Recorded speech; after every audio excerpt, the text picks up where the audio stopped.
जय जगन्नाथ मो mini blog को स्वागत। आज मुझे शीघ्र सकाळु उठी जाइए मामू घर श्राद्ध उठिकी स्नान स्वच्छ सारी घर सारा गंगा जल सिंचन कर बांटुणा गोटे झोटी काटी जाती। झोटीटा केमती लगे निश्चय जनइबे।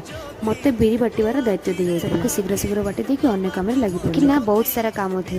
मो माई चुली पूजा करते पोली पिठार प्रस्तुति किसी पूर्वकरण कर से मत चा बनवाई कहते मोर फास्ट ब्लॉग। आशा कर मत बहुल मात्रा भल पाइबा देवे। एमध्य मोर अदा इलायचीर गरम गरम पर मु चा टे पी दी भितर गोटे गाय घर बांटण को पलि आसला खाइबा देली तैयारी आरंभ कली। व्यस्तता जो मु सब खाद्यर प्रस्तुति देखे पारे ना से बहुत दुखित।